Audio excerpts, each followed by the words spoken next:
What is going on, guys? Welcome to the very first video of 2025. My name is Jeremy and this is Jeremy's Wild World. So I just want to say Happy New Year to you guys. I know I'm a bit late. I haven't uploaded pretty much at all this month, simply because, as I did mention, uni's been quite busy with placement.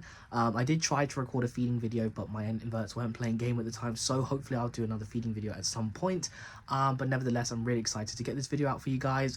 Don't worry, the content won't dry up. At the time of recording this video, this coming weekend is going to be the Seas show, so I'm going to obviously do a pickups video from there and a few rehousing videos because I've got some that I had planned and been waiting for Seas to come along so I can get some decor bits for those rehousings. But yeah, so nevertheless, I'm really excited to release this first video for 2025 for you guys, and that's going to be a rehousing video of a really gorgeous species, Poecilotheria ornata. This is one of the most stunning of the genus Poecilotheria. I picked up the scale at the Brighton show, and I'm only getting to rehousing her now, only because she was in pre-molt when I got her from the show, and I didn't want to rush into rehousing her too quickly. So luckily she molted in the cup that I got her from at the show, and now she's ready to move into an enclosure. Of course, being larger spiders, taking a little bit of while to harden up and everything, I didn't want to move her too early and potentially damage her legs, etc. But yeah, so really excited to show you the setup of this enclosure and get this gorgeous spider rehoused. So anyways, before we get into today's video, guys, I just want to quickly say that according to my YouTube statistics, a lot of you guys who watch my videos aren't subscribed. So if you enjoyed today's video and you want to see more, click the subscribe button as well as the notification bell down below so you guys don't miss out on future content. Now, without further ado, let's get off the video started by setting up this enclosure for Poecilotheria ornata. Alright, you guys, so welcome to the very first video of 2025. Now, as I mentioned in the intro, I do apologise for not uploading sooner. As I did mention in my last video, which was the end of 2024, basically I'm going to be busy with clinical placement. That's what I have been busy with. But now that that's finished, that block, I now have some time to sit down and make some videos. So the very first video of this year is going to be a rehousing video. That being, of course, my Poecilotheria ornata, and this is the enclosure she's going to go into. So this is a 2020-30 Exoterra. I'm pretty sure I'm going to be sticking with this theme when it comes to my female Poecilotheria. I like the look of the Exoterras personally. I know some people prefer other enclosure styles, but the Exoterras for me look really, really nice. Plus I have something that's pretty cool that I have had custom made for these Exoterra enclosures. But nevertheless, let's just start off by setting up the drainage layer. So what I have here are some clay balls, as you can see. So simply just going to go on the bottom. Now, you don't necessarily need to have clay balls in your enclosures, guys, but I like to do it just so the substrate doesn't get oversaturated, and the if I do tend to overwater it, it has a layer to go down towards. And of course, for that you need to have a mesh layer as well, again separating the substrate from the drainage layer, just like so. So just pop that all in there. Now I need some substrate, so I'm just going to get a nice big scoop from the bottom here. I keep my substrate underneath my desk. This, of course, is a mix of topsoil and peat moss. That's my personal favorite mix. You can use, you know, the pre-bought substrates or make your own mix. But personally, I like to use this topsoil mix with the peat moss. Topsoil helps with nutrients for the plant, gives it something to root onto, and the peat moss ensures that the substrate doesn't stay too heavy. I would put some sand in as well, mix it with the substrate, but unfortunately I don't have any on hand today, so it's just going to have to be this substrate mix. So just going to flatten this down. You don't necessarily need a ton of substrate when it comes to the Poecilotheria when they get older. As the younger juveniles and slings, they do tend to bury a lot, so that might be something you take into consideration if you're setting up an enclosure for a younger specimen. But yes, I'm just going to flatten that like so. Of course, looks really, really nice. So let's get the external decor in now. So starting off with a plant, I've got myself this lovely little ficus plant. Well, not so little, to be honest. It's pretty lush. This will go in the corner of the enclosure. Just got to dig away for the roots to go into. I've found personally that the ficus do quite well in the Poecilotheria enclosures.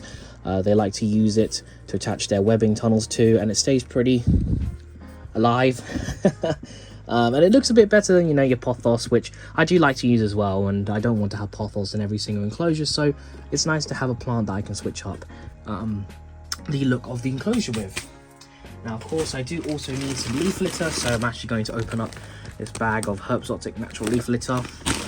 Literally just got this recently with my good friends over at Animals Addictive, Chris and Alice. We went to the Exotics at Heart, and I decided to pick up some leaf litter there because you can never have enough leaf litter, and I was running low at the time, so just put some leaf litter in there. Of course, your go-to moss, and I'm thinking it's going to situate here, but I will put that in after I put the piece of wood in. So with the Poecilotheria, they like to hide in gaps in trees and stuff, so obviously you want some slanted, flat, arboreal pieces of wood. I like this Tyonet style where it's pretty much flat because I can adjust it against the corner, and likely the ornata will web up behind this piece of wood here, but I will slightly submerge it into the substrate just to give it that more natural look, like so. And some of the leaves of the ficus is falling off, but that's a-okay. And yes, so that piece of moss, I'm actually going to split it in half, put some at the front, and then I'm going to put some in the back. Now this is so I can maintain humidity in the enclosure. Of course, Poecilotheria coming from Asia, they do like a little bit more humidity than your other species, so the moss I can water down. It's quite dry at the moment, but once I water it, it will help with humidity. And just because I still have some on hand, I'm going to add some reindeer moss as well. I have just, you know, something a little bit different, spruce up the enclosure. I'm just going to put a clump of it just in the front here. And sprinkle a bit more leaf litter. And I think I'm quite happy with this enclosure. There we go, looks pretty good. What do you guys think? I think my Poecilotheria ornata is going to be very happy with this enclosure. So yeah, let's just have a quick look at her, and then we'll get this beautiful species into this enclosure.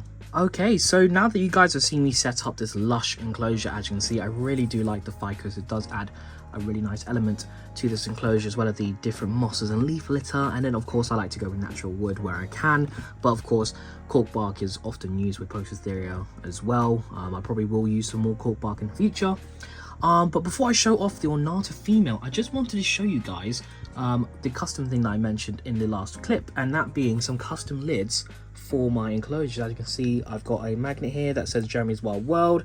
I've got one a green outer layer. These are 3D printed, and of course some acrylic.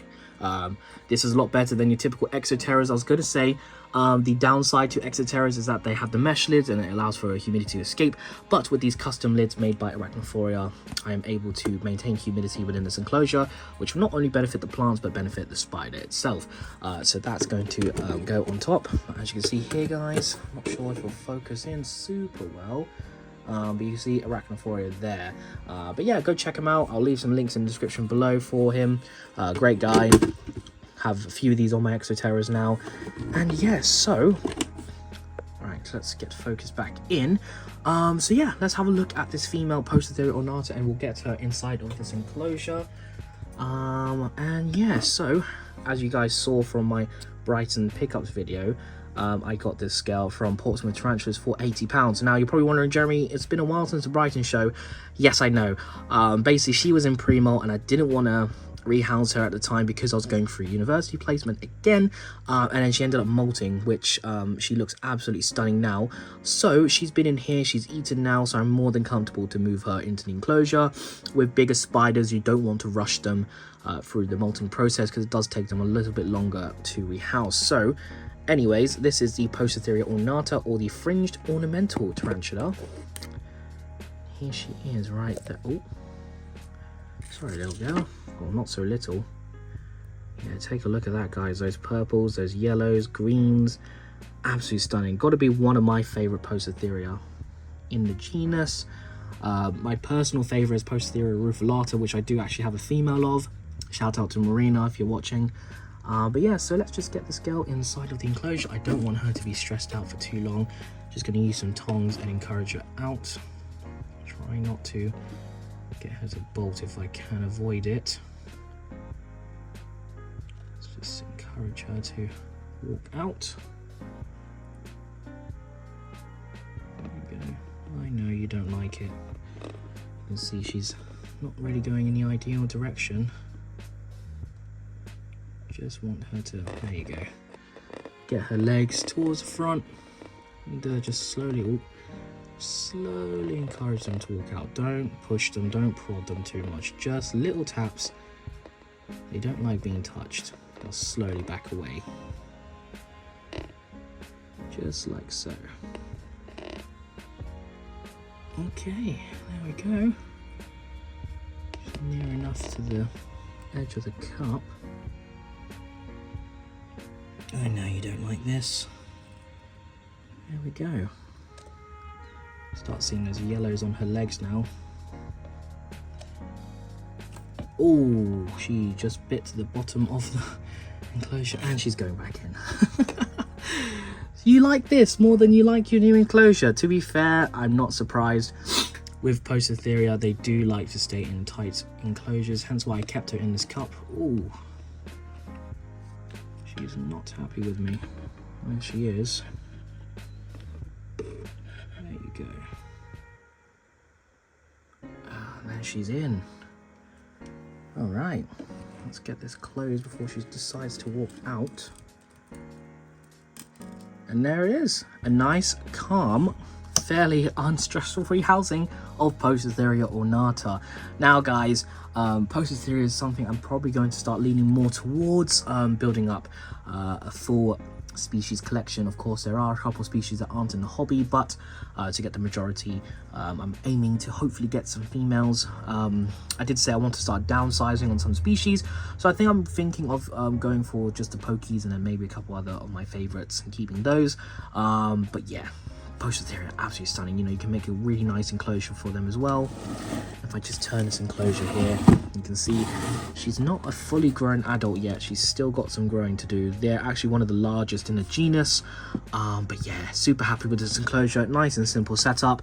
And hopefully she'll settle in here soon. Potentially I can throw up a feeding clip at some point once she settles in.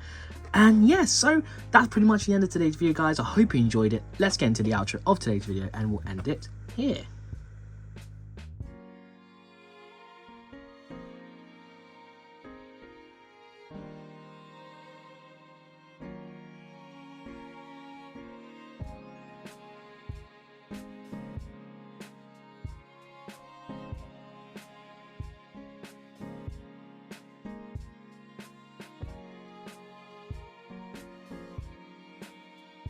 And that pretty much wraps up today's video on me rehousing my gorgeous Poecilotheria ornata. What do you guys think of the enclosure? I think it looks amazing.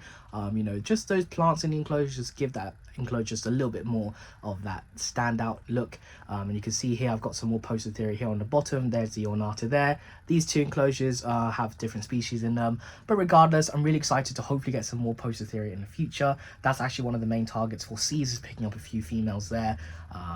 Not too sure what else I'll get. Probably dry supplies, as I did mention. I have some more rehousing videos coming up, so I want to get some decor for that. But yeah, so I hope you guys enjoyed seeing today's video. You know, do let me know if you enjoyed seeing me setting up the enclosure. Hopefully I can do some more of that. If you guys want to see that in the future, let me know down in the comments below. But anyways, guys, that's the end of today's video, guys. I hope you enjoyed it. If you did, I really appreciate if you would click the subscribe button as well as the notification bell down below so you guys don't miss out on future content. I'd also really appreciate if you guys are following me on my social media. That's Jeremy's Wild World _ on Instagram and Jeremy's Wild World on Facebook. I'm really active on there, posting pictures and videos of the animals and inverts I keep when I don't upload on YouTube. So yeah, that's all from me today, guys. Leave a like, leave a comment. I'll see you guys next time. Bye bye.